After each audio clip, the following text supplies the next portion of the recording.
먼저 이번 안건의 주요 경과를 간략히 말씀드리겠습니다.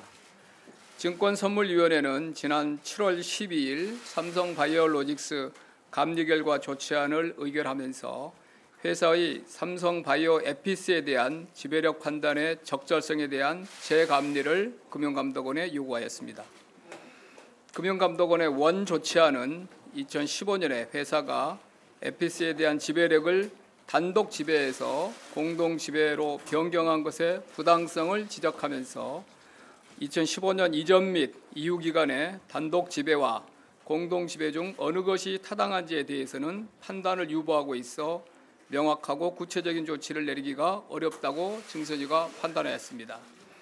즉, 원 조치안은 회사가 2018년까지 에피스를 계속 단독 지배하고 있는 것으로 재무제표를 수정하더라도 이를 합당한 회계 처리로 인정할 수밖에 없는 구조였습니다. 당시 증선위는 금감원의 감리 및 회사와 바이오젠사 간의 합작 계약서 내용 등을 고려할 때 회사가 애초부터 에피스를 단독 지배하고 있지 않았을 가능성에 주목하였으며 이 부분을 명확하게 하기 위하여 금융감독원에 추가 감리를 요구한 바 있습니다. 금융감독원은 추가 감리 실시 후 새로운 조치안을 마련하였으며 증선위는 10월 31일과 금일 동안건을 심의하였습니다. 증권선물위원회 심의 결과를 설명드리겠습니다. 먼저 2012년부터 14년 사이에 에피스를 단독 지배하는 것으로 회계 처리한 것과 관련됩니다.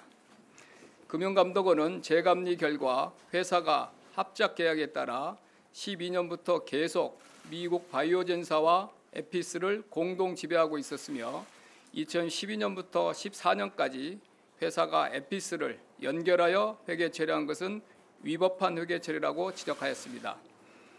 증선위는 동 지적사항에 대하여 논의한 결과 신제품 추가, 판권 매각 등과 관련하여 바이오젠이 보유한 동의권 등을 감안할 때 계약상 약정에 의해 지배력을 공유하는 경우에 해당하며 바이오젠이 가진 콜옵션, 즉 잠재적 의결권이 경제적 실질이 결여되거나 행사에 장애 요소가 있다고 보기 어려우므로 지배력 결정 시 고려해야 하는 실질적인 권리에 해당한다고 판단하였습니다.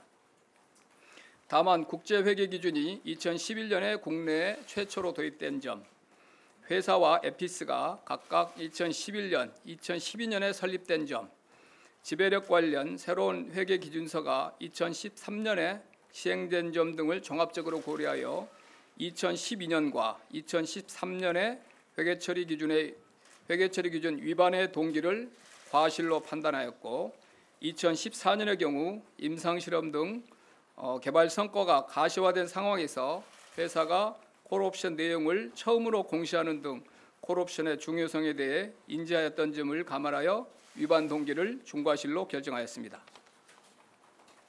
2015년 에피스 주식의 공정가치 평가차익 인식 관련입니다.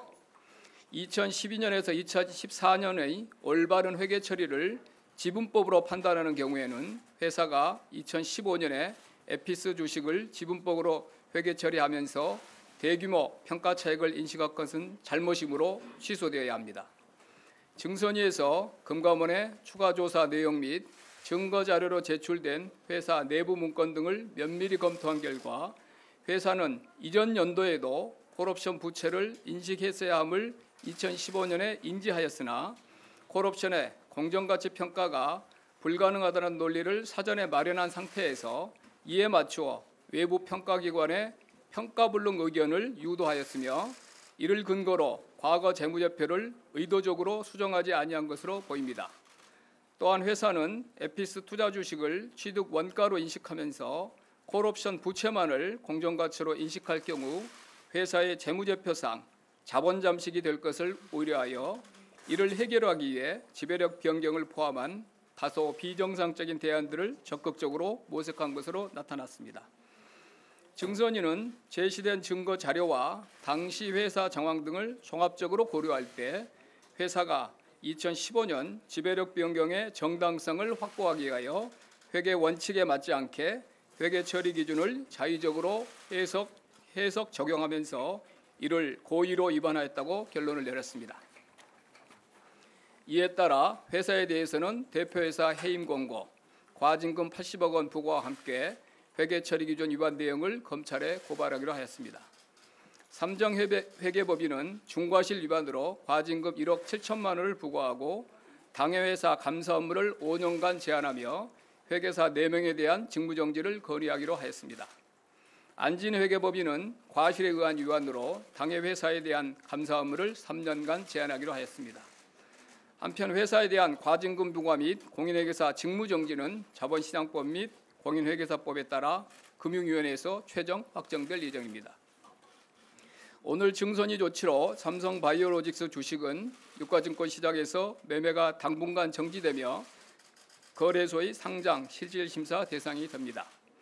거래소는 상장 규정에 따라 현 시점에서의 기업의 계속성, 경영 투명성, 그 밖에 공익 실현과 투자자 보호 등을 종합적으로 고려하여 상장 실질심사를 진행할 계획입니다. 증권선물위원회는 이번 안건을 심의하면서 원칙 중심 국제회계 기준의 특성과 회사 합작사의 소재지인 미국과 한국의 회계 기준 차이, 바이오 제약산업의 특수성 등을 면밀히 검토하였습니다. 또한 합작사가 보유한 콜옵션의 실질성이나 계약에 의한 지배력 공유 여부, 조치안의 명확성 등 다양하고 복잡한 쟁점에 대해 하나하나 판단을 내리는 과정에서 최종 결정하기까지 다소 긴 시간이 소요되었습니다. 증손위는 회계 기준과 객관적 증거에 기반하여 구체적이고 명확한 처분을 내리기 위해 치열하게 고민하였으며 피조치자에게 충분한 소명 기회를 보장하고자 노력하였습니다. 이번 심의 과정을 통해 대심제가 증손위 운영의 원칙으로 자리 잡히는 계기도 만들어졌습니다. 증손위는 앞으로도 우리 기업의 회계 처리가 보다 투명해지고 감사인이 보다 독립적인 위치에서 외부 감사를 수행하는 기업 환경과 업무 관행이 정착되도록 맡은 바 소임을 다해 나가겠습니다. 감사합니다.